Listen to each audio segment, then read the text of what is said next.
And we're back for another episode of Startup Hustle, a podcast for entrepreneurs by entrepreneurs. If you want to start, own, or build a business, then you're in the right place. We bring you the real truth about what it's like to take something from concept to launch. From growth, innovation, experience, failing, or winning big, we've got you covered. So let's get down to business with another episode of Startup Hustle, brought to you by Fullscale.io.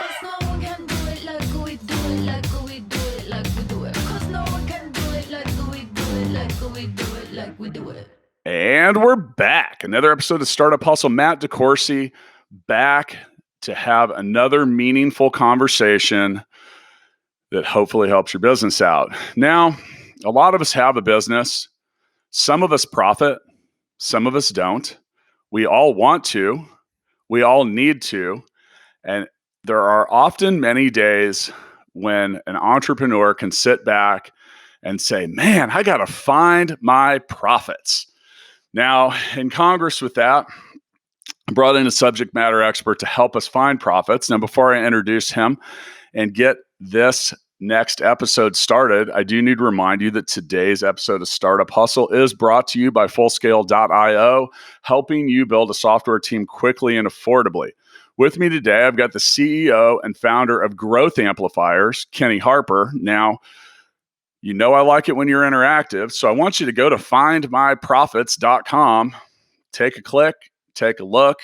You can see what he's talking about with me. Welcome to Startup Hustle, Kenny. Thank you very much for having me, and glad to be here today. It's going to rock and roll. And for those who are tuning in, listening is one thing, knowing is another, but taking action and getting results is the ultimate thing. So that I encourage you to do something today that from what we talk about and apply it in your world. Get something from today.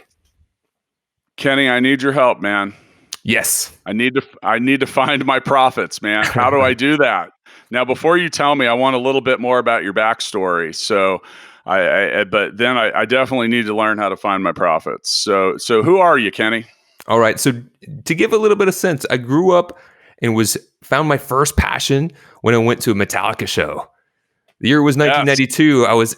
I was in 8th grade, and my cousin took me to the Snake Pit, and I was blown away. There was these flashing lights, the booming bass, and I just knew that I wanted to connect with people. I wanted to have like the interaction, and I wanted to be a rock star, right? Well, you know what they say about, musicians and artists, starving artists. So I started my career first time, playing in a band, and we needed to have promotional materials. We needed to be able to market ourselves. And so I started to learn how to do some of those things. But I ran into a challenge after a few years. We were playing gigs, we were doing some fun things, but we didn't really know the business part. We knew what we knew how to do, the passion, how to execute that, but we didn't know the business part. And if you don't really know the business part about running a business, you can run out of money. If you don't have profits coming in, you can't really grow, you can't really scale. So that dream that I really loved, unfortunately faded through time. But because I found a different way of being able to be creative, marketing, and being able to put out a message, I found that I could create a career doing marketing and multimedia. So I went to school for marketing and multimedia and graduated and started working in different advertising agencies. I kind of hit the ceiling at an advertising agency and started my first freelance web design company about 10 years ago. I did that for about 3 years and I found a couple business partners. We formed a digital marketing agency. We were doing that for a period of time.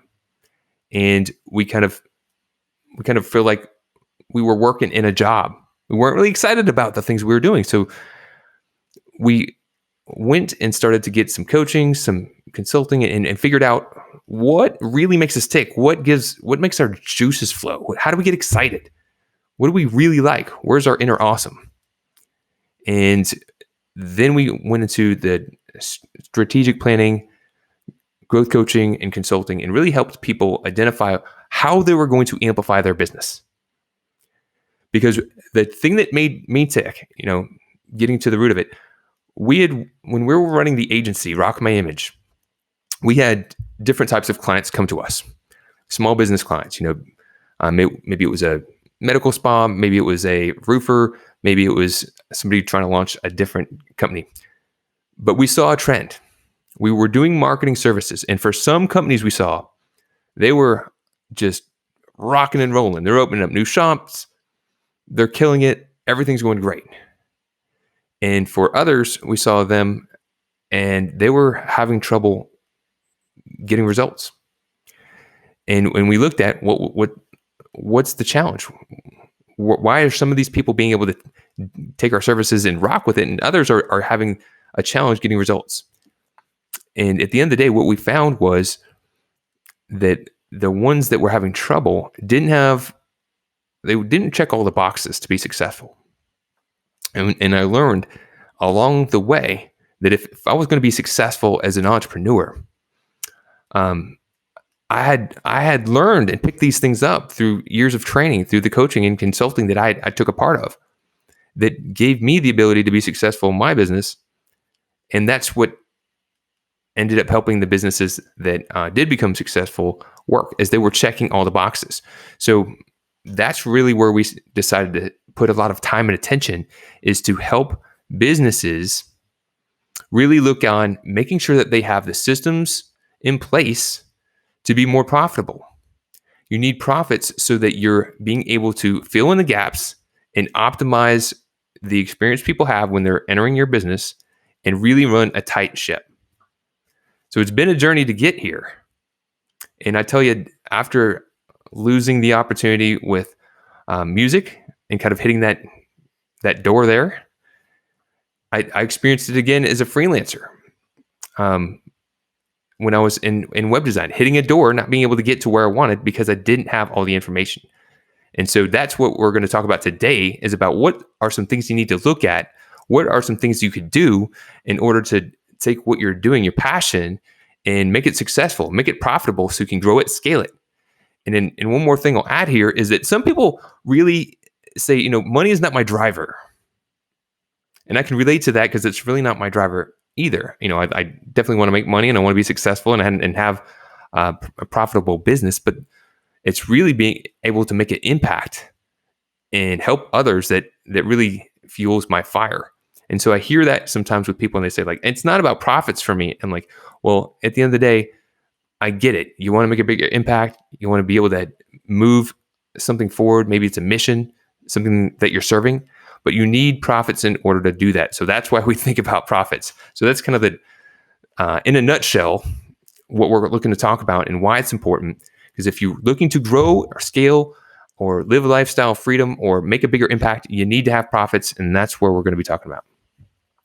I think a lot of people get confused. I talk to a lot of people about a lot of different things, different types of startups, different types of businesses, different types of industries. They all operate different. Like a software as a service company draws a completely different valuation from a company like mine, Full Scale, which is tech services, which requires different this, different that. Now, before we get too far into creating profit, I mean, let's just be as 101 as it gets. Profit is defined as a financial gain, especially the difference between the amount earned and the amount spent. So, I always tell people when it comes to business and profit, it's pretty simple. You need to sell more, you need to spend less, or hopefully do both. And now that is a lot easier than that sounds a lot easier than it actually is. And I think, some of the things to consider as well is, what stage is your business at? If your business is 8 years old and it's still not profiting, or it isn't the way it should be, that's a completely different issue to solve as a business that's 6 months old. But really, in the end, you mentioned something. People say, well, I'm not driven by money. I'm not driven by profits. Well, your business is, and it needs to be, because if they don't exist, then it's just not going to stick around. So there has to be a basic element of capitalism that occurs in order for the lasting effect to occur, which is remaining open. So I think let's what I'd like to start with first is what are a couple of the recurring issues that you see across any industry or clients? Like, what are the most common things that people are doing that are preventing profit? All right, this is probably number one. Now I've got the opportunity to connect with different entrepreneurs around the country, different sizes, right? And I've been through the hills and valleys myself, so I can relate to different stages. But the insidious thing that I see is trying to do too many things at the same time. Yep. And I concur. it's insidious because it's kind of counterintuitive. You think, oh, if I do a little bit of this and add a little bit more here and maybe add this revenue stream here, it seems like you're going to be growing things and helping things grow and make them better. But the reality is the lack of focus kills momentum and really prevents things from being able to just fire off. And I see it You need to all be the time. excellent at one. You need to be excellent at one thing before you try to be excellent at six, and that's actually a common thing I run into as well. I talk to a lot of people about their business and how it grows, or maybe even just a business getting started, and they're like, "I've got 6 different ways to generate revenue." Cool. How many of them generate revenue? Right? Well, none right now. But all 6. I'm like, okay, you need to get good at one of these. And the thing is where this matters is once you have fire, it's easier to light other fires. So if you don't, you're just like, the equivalent of trying to do 6 things all at the same time without mastering one of them is like rubbing wet sticks together, trying to light wet leaves. And Right. you're just going to dilute your own efforts. But if you get one thing popping, because remember, revenue, cash flow, it's the lifeblood of your business, get that moving. And then all of a sudden, these other things no longer are a fantasy. You also might find that if you get really good at one of those things, you might not care about the other 5. So give yourself a shot by getting good at one thing. I like to say be brilliant on the basics. Okay, what else? What's next? Because that is an excellent point, Kenny. So definitely, it's kind of like spinning plates. Get one spinning really good, Yep. then get the next one. And just to add on that real quick, some people ask, well, how do I know where to start? Well, look at where you have the most traction, what has the most potential, what's going to give you the most impact, and really take a step back. Or what you're most passionate about. Yeah. Where take a step back and be true to yourself, saying, hey, if I can get this kicked off and launched and get this running, then I can add these other things that are important to me. You want to do them, but it's to do them all at once will prevent progress. So laser focus is key. And I know people can resist that. I'm a visionary myself, and that's what the problem can sometimes be is just having a lot of different ideas. So just hammering that in, get laser focus. All right. So next thing we want to focus about profitability is know your numbers. Know your numbers. If you don't know your numbers, you don't know your business. Right. So I've been talking with a lot of different accountants and CPAs and bookkeepers because they're great referral partners. And we've been talking about just how many people really don't know what's even profitable in their business. They don't know their numbers. I'll give you a couple examples. Have you ever seen the show Restaurant Impossible? I believe so. It's a great show, and they go in there and they take this struggling restaurant that's doing some things okay, but they're having challenges because they're not doing everything okay. Sometimes it's the look and feel of the restaurant. Sometimes it's the quality of the food, but sometimes it's just what's going on in their books.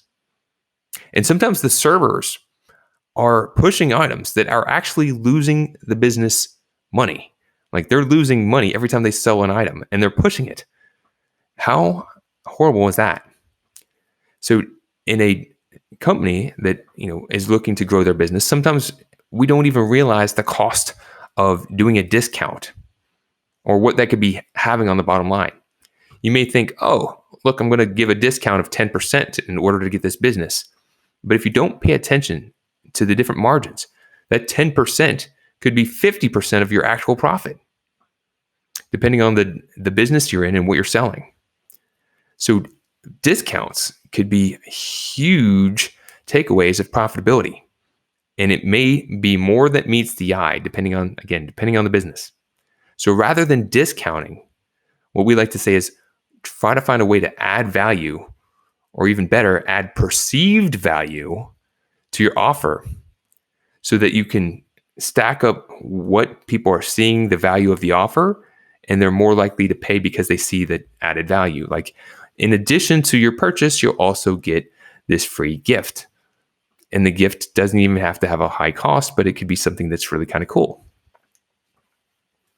So, in Congress with that, one thing I see businesses make the mistake when it comes to profitability, they oftentimes have the wrong people doing just things in general. So, like, for example, you have, and this is common for businesses that grow quickly because you're just on many days just trying to hold on to the rocket while it's on its way to the moon.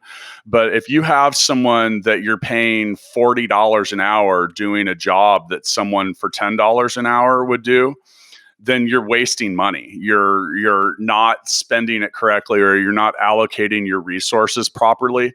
You mentioned, like in the restaurant example, server selling something that isn't profitable. I mean, my question would be is why the fuck is that even on the menu?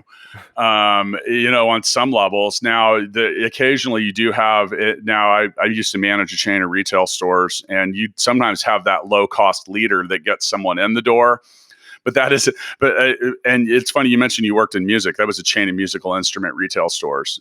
And we had like a cheap guitar that we try to get people in. We didn't make any money off the guitar, but we made money off selling strings, tuners, picks, all the other things that went with it. So, and some of that is just simple communication with your own team. Like if that restaurant had told the waiters like, hey, look, this is on the menu. People may order it, but it shouldn't be what we're recommending first off and foremost. And same thing in restaurants, food cost is everything. And, it's like, what are you wasting?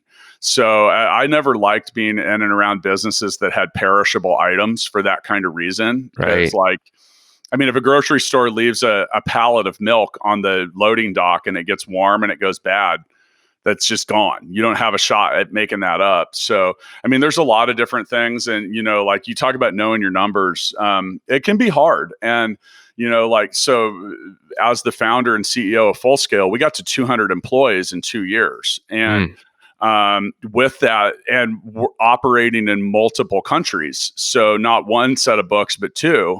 And trying to keep up with a lot of that stuff, it can be a challenge. It's okay. And I mentioned doing this in my book, $1 Million Bedroom.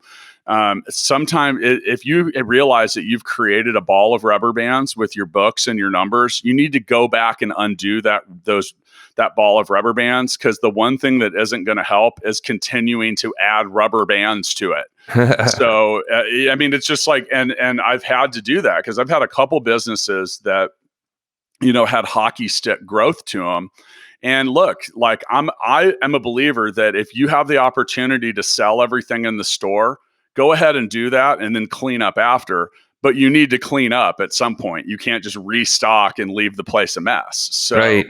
Whatever that is in your business, and there's a lot of people and things that can help you. We're in this amazing world of fractional services right now. Like you can find a fractional CFO. Like technically, your lawyer is a fractional legal team.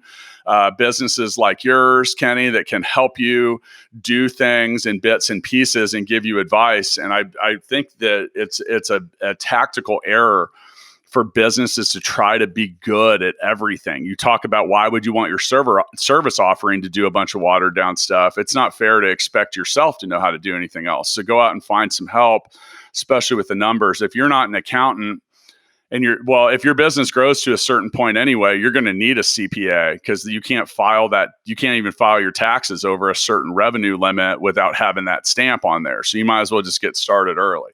All right, those are both great things. Do we have a third? So that's just to hammer that point in. Delegate. Just taking a time audit, looking at what is your value, what is your hourly worth. You can calculate how much you want to make per year. For your own time too. Yeah. Calculate what your hourly worth is, and then, as you pointed out, if you're doing things that you could pay someone else to do that's not worth your hourly worth, then you need to really consider of letting go of that control. You cannot scale if you do not let go. You got to let go and trust other people to help you out. It's a little fearful. It's a little scary sometimes, but you got to be able to take that step if you want to be able to get past and elevate and ascend. So One thing I'll point out, this is actually from the book, that if you want a free copy of this book, you can go to findmyprofits.com and get a free copy of this book. This is Amplified Business Breakthroughs, How I Find 10K in Any Business in 45 Minutes. And that's, have you ever heard of the 80-20 rule? I'm sure you have. Of course, the Pareto principle invented by economist Vilfredo Pareto. Yes. Yes. So that, yeah. I got fancy on you, Kenny. I got fancy on you. Yeah. I've heard of that. So the 80-20 rule talks about, you can get 80% of the results from 20% of the actions that you take. And when it comes to looking at reports, looking at numbers, you can really get bogged down trying to look at too many things. And so some of the key ideas in this book are talking about what are the 5 profit drivers that you can look at in a business that if you pay attention to these, they can have a big impact on your profitability. So we're going to look at, if you're looking to get more customers, you want to get more customers, you need to be looking at lead generation. How many leads are you bringing into your business, whether it's referral or through leads, and then the average conversion rate. So how many of those leads are turning into customers? And then if you have a good amount of customers and you're happy with the customers you have, you're not looking to get new customers, because I've run into some people who are in that bucket. Then it's looking at how can you ascend the customers you do have? How can you increase the lifetime value of a customer? And you're going to be looking at things of increasing the average number of transactions per customer and increasing the average price of the transaction. And so those are the other 2 in the ascend stage. And then last but not least, it's not the money you make, it's the money you get to keep. So here we're looking to optimize, and this is where you're going to be looking at the profit margins. And if you're working with an accountant, there's a lot of things that you could do to save money and be more strategic, whether it's tax planning or just how you're running your profitability in your business. And here's the key. Those are the 5 profit drivers: leads, conversion rate, transactions, prices, and profit margin. As soon as you start to track these numbers, you're going to start improving them. It's just what you focus on grows. But if you put your time, energy, and attention and really double down on saying, I'm going to really put strategies in place, I'm going to have a goal of increasing this by percentage, the exponential effect on your bottom line is incredible. It is exponential. So that is one of the biggest takeaways that I see, is a lot of people are focused on working in the business, not on the business. And these 5 profit drivers are the 20% that will give 80% of the results. Focus on them, put goals to them, put new strategies in place to increase them. And when you do this with consistent persistence, that is how you're going to amplify your business.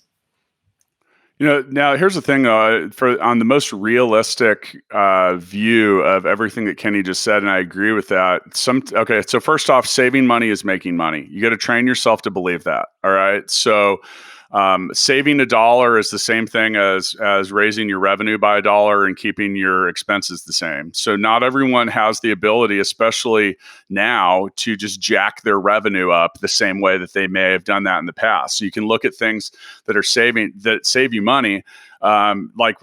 Repeat that. Saving money is making money, because it does matter. Now, here's the thing, though, is that oftentimes comes with the responsibility of making tough decisions, of which sometimes those tough decisions are not popular. Now, once again, I've committed to giving all of our listeners a realistic point of view when it comes to entrepreneurship. Sometimes when you are doing the best job you can, you might not be the most popular person. Now, I'm not saying to roll around and be a jerk at the business, but the business, in order to succeed and survive, does need to make profit, which sometimes requires difficult decisions. Now, in many businesses, payroll is the biggest expense. As we had a prior guest, the CEO whisperer, Cameron Harold, said something on the episode that really made so much sense. You have 3 classes of employees. You have racehorses, workhorses, and ones that are ready for the glue factory. So sometimes on the way to profitability, you have to literally wake up and give that quick assessment. Like, do you have a stable of, you need workhorses, you need racehorses, But if there's something, or that part of your payroll, which is waiting for the glue factory, you're not doing them a favor, and you're not doing yourself a favor by having them on board at your business. I often refer to this as not being afraid to flush the turds. It's a realistic point of view. Like, you got to sometimes take a tough look at that. It is what it is, but when it comes to realizing profitability, you need the best people around you. You need people that are invested in you, your business, the vision, and people that care about the profitability, not people that are just going to literally dump profits down the drain. So yeah, all great points there. Okay. How else? Where's our next? Where are we finding profits next? So I think that's a good point. I'm kind of like in just really being inspired by that last point. The podcast the horse review. Yeah, the horse review. It's true though. I mean, it's true. It makes a lot of sense, and it's true. The podcast that I host, Growth Amplifiers, is dedicated to those who are doing good, but they have their relentless pursuit of improvement. And they have the attitude, expertise, and drive to continue to push. Even if they're doing good, there's always opportunity for improvement. And it's a growth mindset. It's a mentality to say, hey, look, I don't know everything. I can improve a little bit. And more importantly, you can't see your blind side. You can't see your blind side.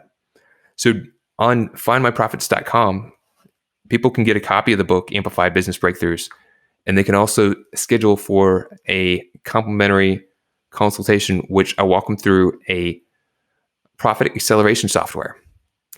And the main thing I'm looking to do here is not to look to make sale, not to push anything on people, but it's to shine a light and let some people see some opportunity that they may not have seen before. Sometimes there's a bottleneck that they don't even realize is there. Sometimes there's an opportunity that they haven't tapped into. And just by shining a light in some new areas, getting a fresh perspective, whether it's with me, a growth strategist, or another professional who kind of walks people through that process, being able to get fresh perspective to see what you're doing now and what you could be doing, and identifying some gaps that you have, that's huge. And I tell you, that's the thing that why I'm here today. I went and got help when I was trying to start my second business. In the first business with music, it didn't work out. I didn't know how to run a business with music. So when I started off as a freelance web designer, I had a lot of people that liked me. I had a lot of business, a lot of websites that I was building, but I hadn't yet learned about how to be profitable, about how to run an actual business. And so I needed to get some perspective and learn a little bit about pricing, about the numbers I need to pay attention to, about setting goals and really being focused with them. Because if I didn't, I was going to be running out of business, not because I didn't have the work, it's because I didn't really know how to grow or scale. And so just being able to see of just a few tweaks in a few areas had a huge impact on being able to make my business take off and help give me the ability to have a career that I really like. So that's what I'm. You just mentioned something that I want to talk about, which is actually pricing, because I think that business owners, service providers, and a lot of businesses grossly undervalue their own service and their own pricing. And and oftentimes, I mean, and the thing is like, and sometimes have the exact same pricing for everyone when that isn't warranted or necessary. And you go back to that 80-20 rule. In most businesses, 80% of the revenue is created by 20% of the clients or buyers. So those are the people that you should really be focused on. And if you are giving, quote, discounts, then it probably should be to them, not to the people in the bottom 20%. So, when you step back and start to analyze your own business, its activities, its profit centers and stuff like that, you can quickly start to figure out that you might have some relationships, much like the restaurant that had the loss on a certain entree, you may have that same thing at your business with specific clients. And we went through that. So, one of the businesses that I founded and that Full Scale owns is Gigabook. And we went back and looked at, so we have a single user, we have a single user price tier if you want. And we had a couple people that were paying like $10 a month that were just killing us, like literally killing us. And I'll give you an example. We had one lady that made up 80% of all support inquiries for 3 straight months and was paying $15 a month to be a user. We fired her as a user. Like literally, and I tried to tell her, I said, we sent a very polite email at first. It said, just wanting to let you know that your support inquiries are excessive. And, like we would love to keep you as a user. We want to keep you on the platform, stuff like that. However, we don't have the ability to, an 80% for a platform that serves as many users as Gigabook does is a lot. I mean, that's literally like multiple tickets a day. Yeah. Most of which were really dumb questions. Like they weren't even, sometimes not even questions, sometimes just like mean comments. And just like the thing is like I asked my team, I was like, well, why are we giving this lady so much bandwidth? And they said, well, we want to provide good support to the customer. I'm like, she just called you an asshole in the last ticket for not answering her in less than 5 minutes. Is this really the user that we want? And, like that's the thing is at Full Scale, we tell our clients on the way in, we say, look, we need to want you as a client as much as you want us as a service provider. It's okay to say no to clients, buyers, and customers. And there's probably a profit vampire sucking your books dry at your business. And you just got to find it and take a look at it. And like I said, it was funny because some people just suck. They do. They're not, are they? So think if you're a service provider or you have a business that has regular customers, do you have a profit vampire on your roster? And you probably do. And there's probably even someone that's a huge pain in the ass. They can be a huge distraction. So like, for example, with that lady, I estimated that we were losing hundreds of dollars a month, if not thousands, servicing a $15 a month account. So, like I said, we fired a warning shot. I actually fired another one after that. And then after that, literally gave her a refund for every month that she had been a user. And they said, we need to politely ask you to take your business somewhere else. It made a huge impact. We were the business was able to focus on what it was doing and we cleaned that up. So, that's what I meant when I mentioned, like you're running a business, you got to sometimes be about business and address tough issues. So yeah. Pricing. That's key. That's actually one of the challenges that I had. And I see it's pretty insidious.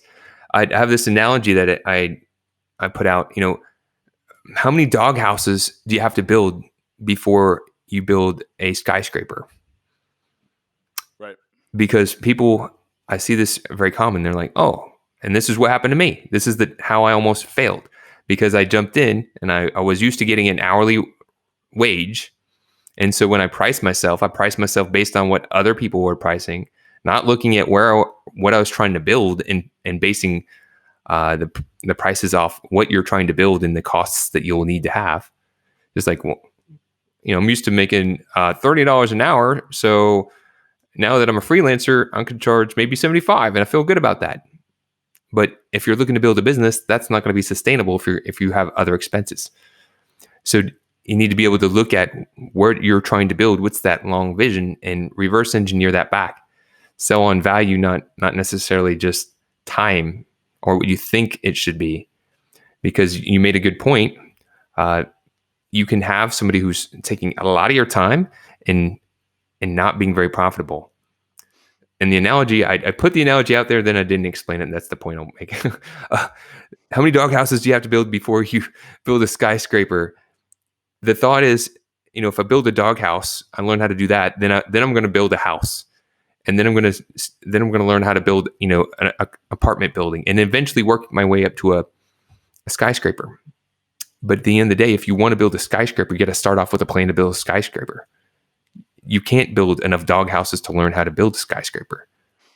So it's just beginning with the end in mind, having a really solid plan, and making sure that you're putting your pricing based on value and not just trying to compete on price. That's a killer as well.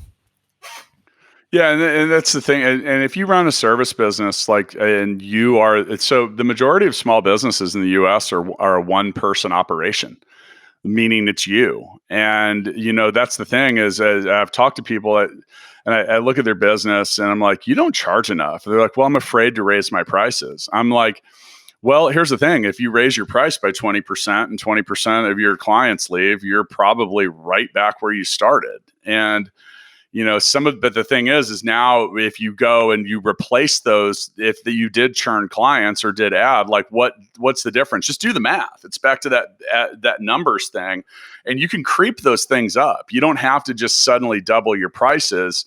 Like one of the things that we do at Full Scale is we actually don't do many scheduled price increases for our developers that have been servicing accounts for long periods of time. But in the event that they come back to the bench and they're ready to go out for another client, then we definitely reprice those services based on what the fair current time is. So, and in Congress with that, and still with pricing, it's so much less expensive to keep the clients you have than it is to find new ones. But if your clients truly value your services and the price has been static for a long period of time, especially if you're doing B2B stuff, like they get it. You have to eventually raise your prices. You can't just have that static number for 10 straight years. If you're still providing services to people and you have the same price you did 5 years ago, you're leaving a shitload of money on the table. So you know how that goes. In many cases, you can raise your price by a small percentage, and people are just going to stay around. And this small percentage you may lose, you're still going to be more profitable. And you could get a raise today. You can get a raise today just by saying, "Hey, look, I'm going to raise my prices by a small percentage." Like you said, do the math. There's a calculation you could do. You could see what percentage of customers you'd have to lose, and the math is typically staggering because you'd have to lose a large amount of customers in many cases in exchange for that small increase of profits that you did in your prices before you'd start losing anything. It's pretty incredible when you actually do the math. The laws of economics and price elasticity attempt to help you predict these things by saying that a 1% discount typically equates to a 1% rise in revenue. So a 10% price increase, you should consider that could reduce 10% of your user base to not being in your user base anymore. There's a lot of different ways to look at that, but once again, the profitability can rise, and if you can find a way to even just raise your prices by 5 to 10%, and while also finding some cost savings, do the math on that, and you have found profits, people. That's exactly what that is. And that's the thing. And there's nothing, people are really freaked out about price changes. And, in some cases, sometimes that's the best way to find out who's with you and who's not. Because really, in the end, if you're providing a $50 an hour service with a 10% price increase is a $5 bump. I mean, that's not the end of the world for the user. I mean, you could barely buy a cup of coffee at Starbucks for $5. So if your services and your time isn't worth an extra cup of coffee an hour, you might not be doing business with the right people. All right, so we're here and this stuff. These episodes always go so quickly. I love talking about this stuff. Once again, today's episode of Startup Hustle is brought to you by Fullscale.io, helping you build a software team quickly and affordably. Now, Kenny, we end episodes of Startup Hustle with the founder's freestyle, and you obviously being the founder of your company, and go click down the show notes and click some stuff, get a free book, do some other things. Kenny's got all kinds of content online on YouTube and different places. Make yourself a sponge when it comes to taking in information about how to be profitable. Really, in the end, so much of it's so basic. And if you think you've been in business for 20 years and you're beyond going back and reviewing the basics, stop. Go back and check it out, because you probably forgot some stuff. Every time I talk to someone that's got myriad experience and they go back and look at stuff, they're like, wow, man, I just realized I'm not doing a lot of the stuff that I used to do or I should be doing. So with that, and I'm going to hand you the mic here for your Founders Freestyle, I'd like to hear something along the lines of what's one tip that you can give anybody listening that could, that we haven't mentioned, perhaps, that could help with profitability. So we've kind of mentioned it, but I'll go ahead. Right, fine. I'll go ahead. Freestyle, dude. Say whatever you want. You're good. So, no, I just encourage everyone, tuning in. You listen to something today, and as Matt just mentioned, sometimes it's the things that we're most familiar with. Oh yeah, I've heard this before. Yeah, I kind of know that. Yeah, we take it for granted.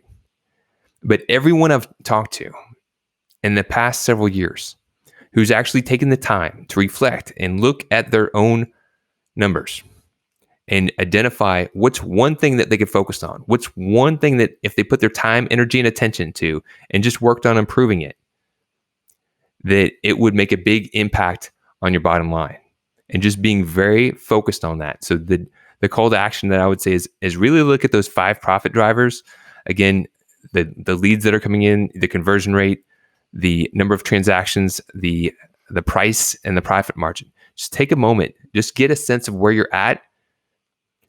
And you could run I've got a calculator, it's profit growth calculator. You can run the numbers to say, what if I improve these even by 5%? Look at your bottom line. It's incredible what you can achieve when you have a focus and clarity and you take consistent, persistent action. So that is my freestyle. There you go.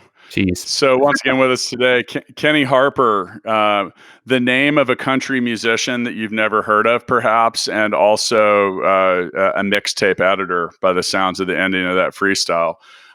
Really, the way I want to end this episode is I want to encourage all of you to take inefficiency in your business personally. Let it offend you a little bit, because sometimes that's what is required to get something done. Always look at things and say, how can we do this 10 times better, 10 times cheaper, 10 times faster? And in many cases, one thing that I didn't mention here, and we talk about efficiency, sometimes the best way to improve your efficiency is to just stop doing something altogether.